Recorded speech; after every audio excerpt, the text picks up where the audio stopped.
You probably have heard of tarot readings, or maybe yourself in a certain point of your life really needed an answer, so you thought that actually seeking that into tarot readings could have been a good idea.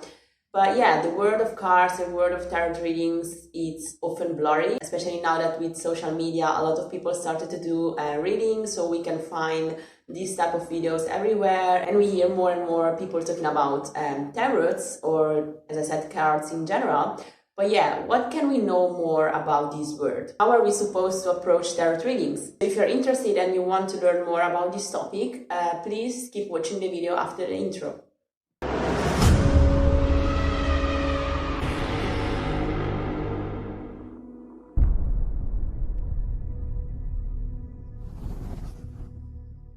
Welcome everyone, my name is Annette and I'm here to help people to develop an independent interpretation of reality and trying to understand together how spirituality is integrated in our everyday life. Let's start by quickly touching upon the historical information on how tarots were created and where they come from. So first we need to know that there's no just one theory or just one idea on how they were created, but there are different positions. But we can say that the most accredited theory is that Hermete Trismegisto, also seen as the god Thoth in the Egyptian pantheon, created tarots, and he wrote the book The Tarot, where there were like the explanation of tarots, and he created 78 cards.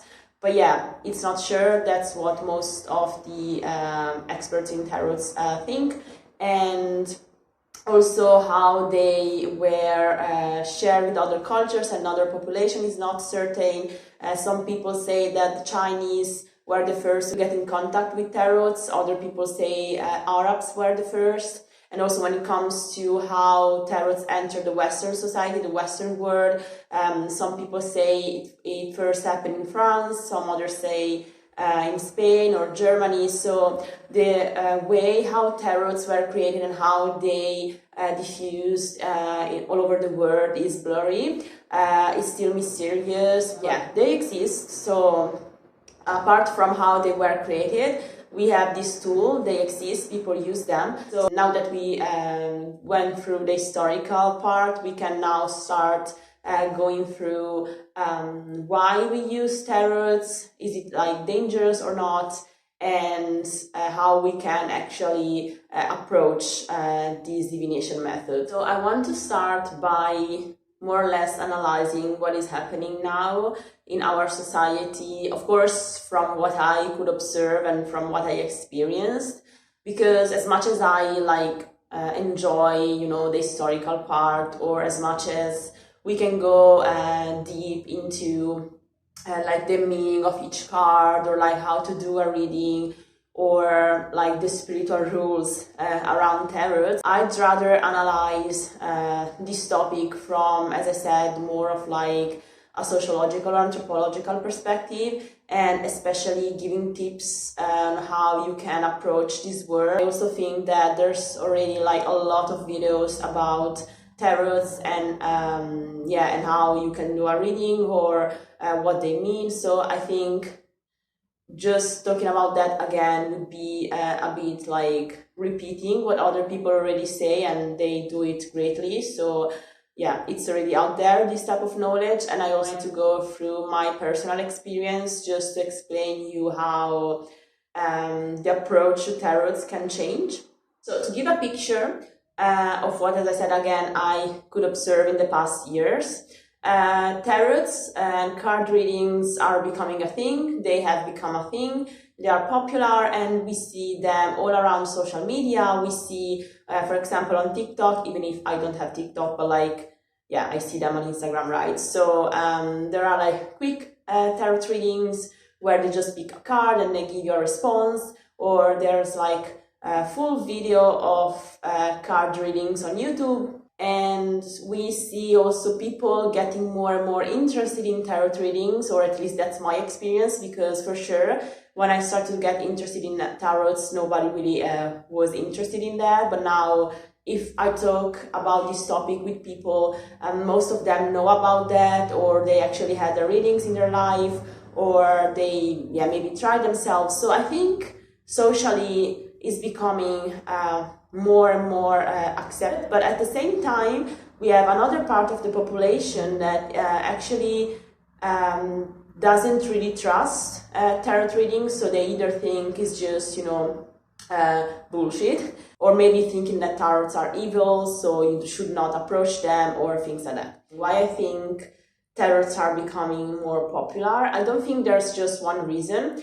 I do believe on one side there might be people that are just, more interested in tarots because they are a spiritual method, there are divination methods. So once you get more interested in spirituality, I think is one of the first things that you come across. And on the other side, tarots or card readings are thought as being a way to have answers.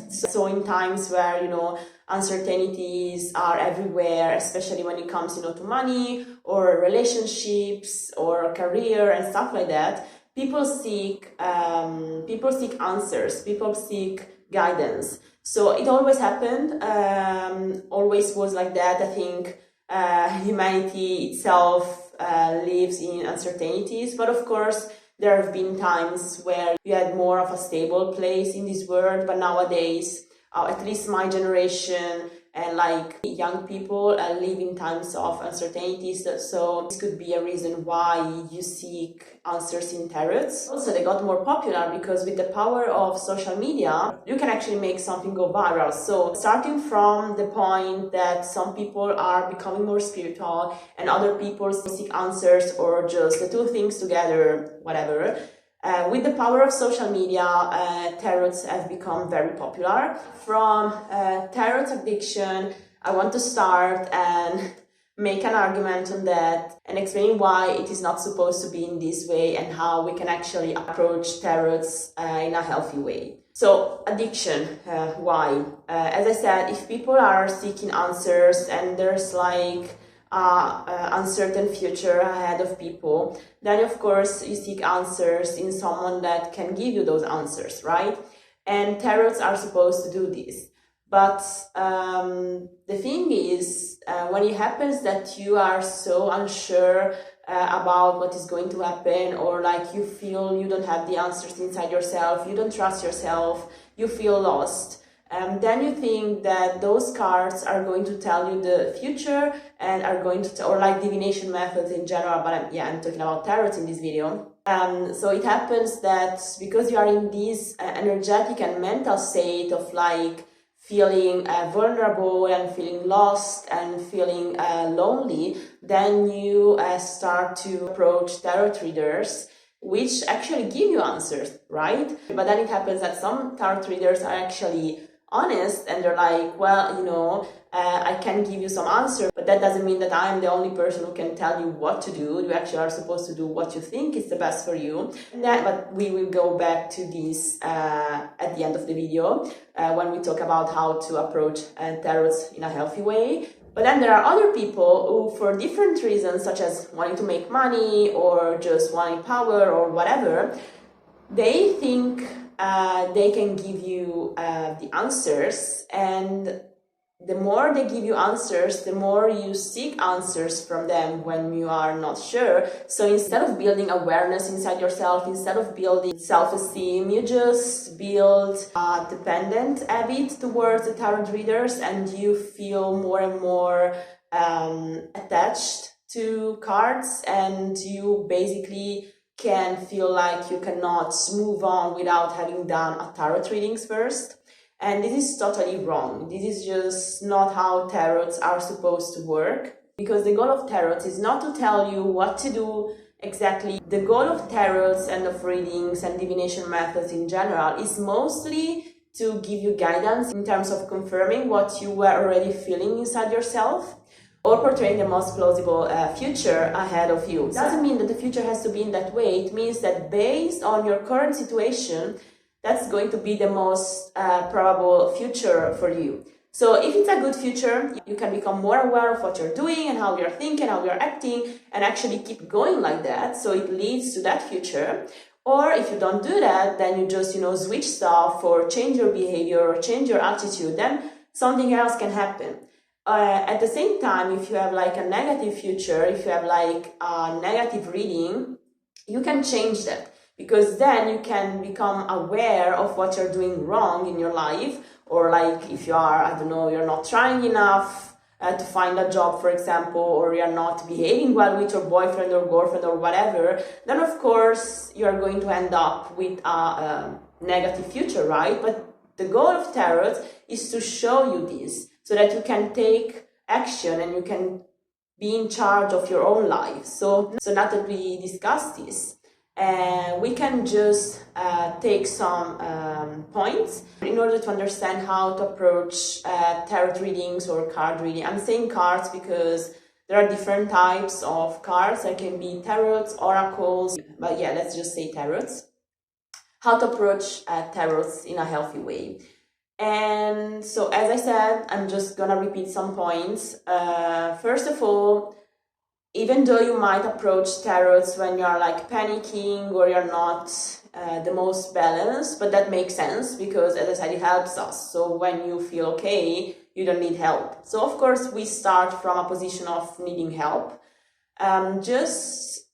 Start with the idea that tarots are not going to tell you what to do exactly, are not supposed to live life instead of you. They're supposed to help you out.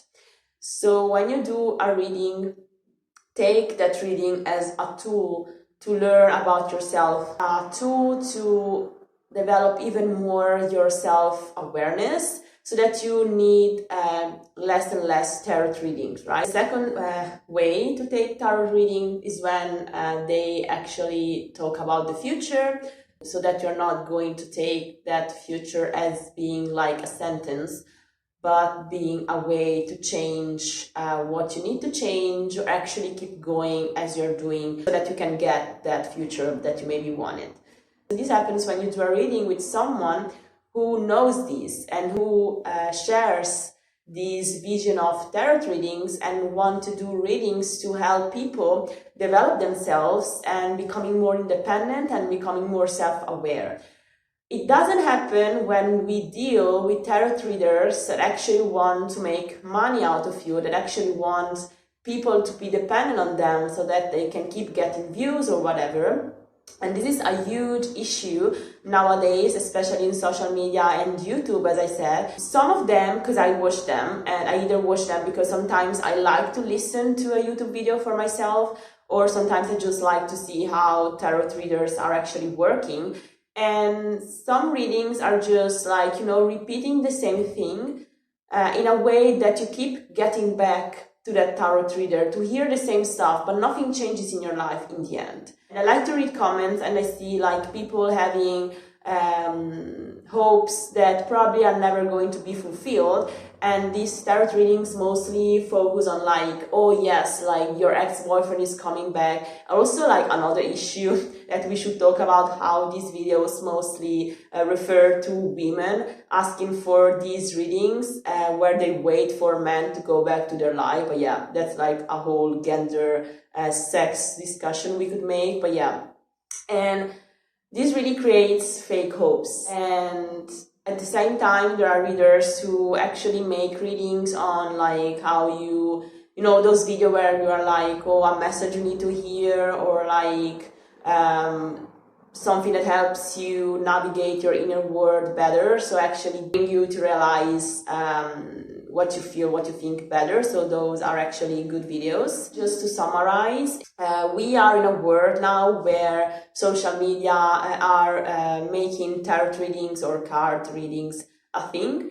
And you can actually take these readings in a good or bad way. When it comes to a bad way, it can create like addiction in terms of like searching answers outside of yourself instead of inside yourself. And we can take tarot readings in the good way. So it means using that as a tool to look inside yourself, to seek confirmation and then get better in knowing yourself, or to, trying to adjust your behavior or your actions. So I'd say that, of course, when you find like a good tarot reader, you can trust them. And if you don't trust tarot in general, then it's up to you to whether you want to try or you just want to just keep living your life without readings. That's totally fine. For quickly talking about my experience, I want to underline this. Tarot readings, readings in general, divination methods are not essential for your spiritual growth. Like, spirituality, being spiritual, it's an approach to how you live life, to how you see life, like the way you consider yourself, you see others, you see the world. It's not about using tools or like buying stuff or doing these things. Like, if you are spiritual and you have 0 crystals, you don't want to do tarot readings, or you don't want to do whatever, that's totally fine. That's a specific type of spirituality. Those are specific tools, but they are not essential for your path. And that's so important because, as I said also in the first video that I'm going to put it here, this is just part of your spirituality, and it's not essential to know yourself, to know your spiritual path. Especially nowadays with like the consumeristic society we're living in, it became a huge thing, you know, to sell those, to sell this material, to be spiritual. But yeah, as much as those are useful and they are nice to use and they can help you out, they can also be like a material thing that you don't need to buy.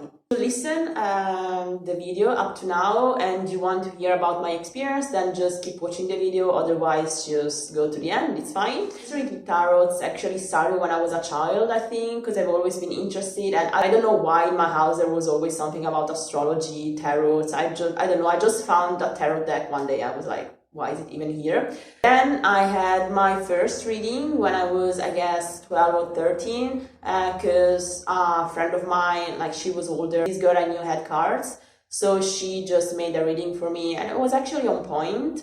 But yeah, then I didn't really start to use tarots. I just kept going with my life. Yeah, as a lot of people, I kept hearing about tarots or whatever. I knew they existed, but I wasn't really sure if I could believe them or not. Then a few years ago, I got to know a person who's like now my tarot reader, we can say. And I asked her for a few readings, and they were on point and nice and stuff like that. But then I got into a period of my life where I was, as I said at the beginning, for other people, I was completely lost. I didn't know what to do. So I kept doing this reading, not only from the person I said before, the person I met, but from another reader that was living in my city. And literally, I was going there every week, and I kept asking the same questions. She was actually giving me good answers at the beginning, but if you keep repeating the same answers, then you either understand or then you're just addicted to that. And I kept going there and really drained my energies. At a certain point, I just get tired of myself and be like, you need to stop. So I also think I left Italy in that period. So I was just like, you need to live your life and seek your answers by yourself. You can't keep doing that. Like, it doesn't make sense. But from there, I maybe asked for a couple of more readings, but it was in a, let's say, healthy way. And then I also got my first cards, which were not tarots. They were shamanic cards, medicine cards, so based on animal totems and things like that. And I started to do some readings for myself, for other people. Then I got, again, addicted to those readings, but not from tarot readers anymore, like real tarot readers in the sense that they do it live or you have to pay, but like from YouTube videos. And they are a thing, like literally when you want to hear something, then you keep watching those videos to get that answer. And as I said, sometimes it happened that they were on point and something happened, that, as they said, but it was again an addiction, I'm not gonna lie. So again, the same process, to the point I get tired of myself and I just stop. And from there, things just started to get better. I also started to meet people that were doing readings, and I also started to do reading by myself. I enjoy doing readings, but yeah, in case someone would come to me and be like, desperate or in a weak mental state, I would just say like either no, I'm not going to do a reading for you, or explaining very well what it means to do a reading and what you can expect from that. I hope that in this video something was clear. As I said, I didn't want to do like a structured video on like how to read tarot or where they come from or whatever. I actually wanted to do more of like an analysis and trying to explain things how I see them and how you can take tarot readings in a healthy way and approach them. So I hope it was useful. If it wasn't, if it was a bit confusing, just please let me know. I know I need to work on how to make videos, especially because my mind starts like with points to touch and then I just go all the directions. And if you want, please leave a comment below. I'm happy to read them and to answer to you. And don't forget to subscribe to my channel and also to press the notification bell so you don't miss any other video. And I also have an Instagram page, so if you want to follow that for more content, please follow me on Instagram as well. And yeah, with that being said, I hope you enjoyed the video again, and I see you in the next one. Bye!